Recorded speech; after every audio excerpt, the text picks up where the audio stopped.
Hi there. I'm Tonia Serauso-Pelza, and I'm the director of ICFF Cultural Events. And in case you're new to this series of video podcasts, Bits and Bites on Italian cinema and other stuff, welcome. Today's chat is about kids and film.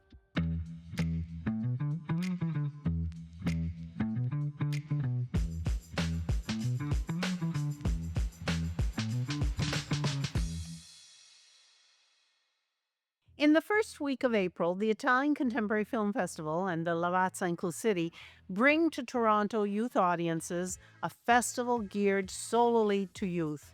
Its aim is to promote film as an art form, using the platform of international cinema, not just Italian, while providing students aged 8 to 18 years with exposure to a variety of cultures and languages. How wonderful is this? If you thought that cinema is just entertainment, a way to delight and distract kids, well, you'd be wrong. Cinema is so much more. It goes further than that. Cinema is the seventh art. Did you know that, by the way? In 1921, the Italian film theoretician Ricciotto Canudo began theorizing a new concept, that of considering filmmaking to be a new art and it becoming part of the six previous arts of architecture, sculpture, painting, music, dance, and poetry. It has, in fact, been considered as such since then. So, why is film so important in the shaping of young minds? Well, it goes without saying that one of its principal aims is to sensitize the young viewer and draw him or her into the narrative of the film, allowing for shared experiences, whether they are real or fictitious. Young people can learn about historical places and times with which they are unfamiliar, with the culture and the way of life of the people who inhabit these times, not to mention about heroes of the past that might influence them. For example, at this 2025 Youth Festival, one of the featured films is an animated version in Italian with English subtitles called Leonardo l'Inventore, Leonard the Inventor. It's a movie that delves into the life of the extraordinary and world-renowned Italian artist, sculptor, and inventor, Leonardo da Vinci. Set during the Renaissance period in Europe, the story follows Leonardo as he leaves Italy to venture to France at the invitation of King Francis I. Most kids know Leonardo as, one of the Ninja Turtles? Or do they? Maybe I'm dating myself. Anyway, how exciting is it for a kid to learn about the guy that painted the unparalleled masterpiece, the Mona Lisa? To live for a fraction of the day in the Renaissance? I say that these are unique experiences. But what are some of the real values of the art of cinema on shaping young minds? Entertainment, yes, but there is so much more. Film helps to see problems from another perspective. Yes, film can be a powerful tool for exploring different perspectives and understanding complex issues, helping kids to see problems from multiple angles, and fostering empathy. Empathy. How important is it to foster that in youngsters? I sometimes despair when I hear horrific news reports of crimes perpetrated against people by youths. I ask myself if these young criminals even know what it is to put oneself in other people's shoes. Talking about it doesn't quite hit home, as does seeing it enacted on the screen.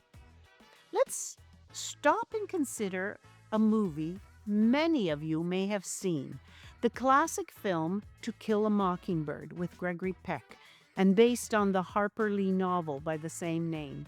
A masterpiece, and a film all young people should see. There's been some talk that I shouldn't do much about defending this man. Then why are you doing it? If I didn't, I couldn't hold my head up in town. Never mind its age and that it's out of date and out of fashion. Forgive me if I sound like a teacher now, but let me make my point. The film brings into focus issues of racial injustice, social inequality, and the complexities of human nature. The character of Atticus Finch, played by the great and wonderful Gregory Peck, who is a lawyer defending a wrongly accused black man, serves as a powerful example of empathy and moral courage, which he is trying to teach his children, and which also serves to show and encourage the young viewer about understanding and respecting different viewpoints. But it's not just about empathy. The film also allows for moral development. The film's exploration of right and wrong, justice and injustice, and the consequences of prejudice helps students develop a strong moral compass and understand the importance of standing up for what is right.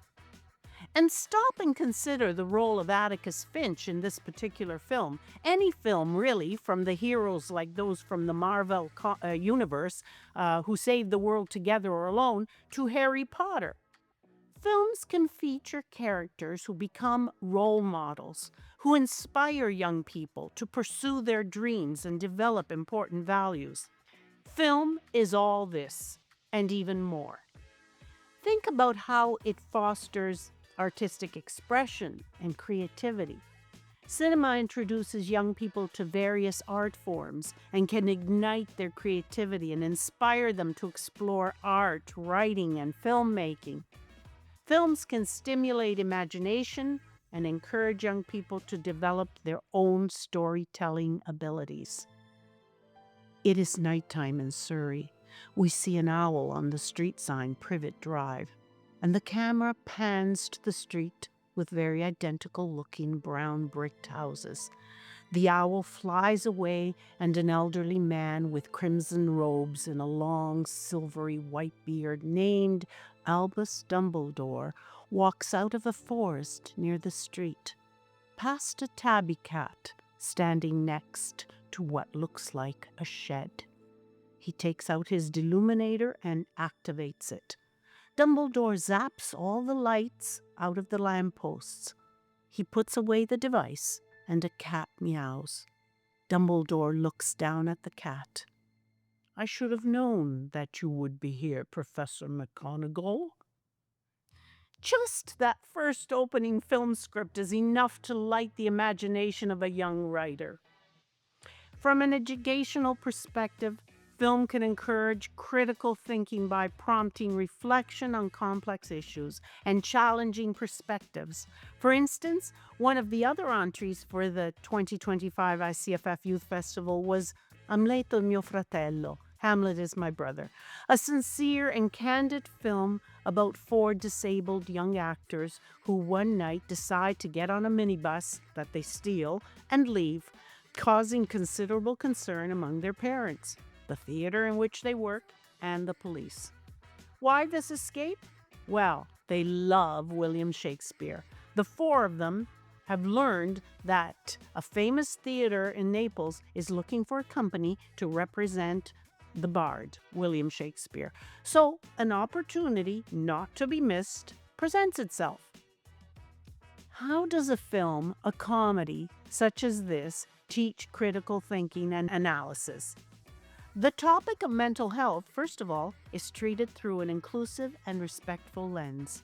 It also makes us laugh while leading, especially young audiences, to reflection on the concept of diversity. What is normal and what is not? Is having a mental problem really more serious than having a prejudice? Points which, even while being entertained, stay with us. There's so much more to be said about cinema and its value to young people. But for now, let me just stop here with this. Film plays a significant role in shaping young people's attitudes, behaviors, and understanding of the world. Let's consider that and recognize the importance of this seventh art. So, when is the last time you took your child or your grandchild to the movies? Talk soon.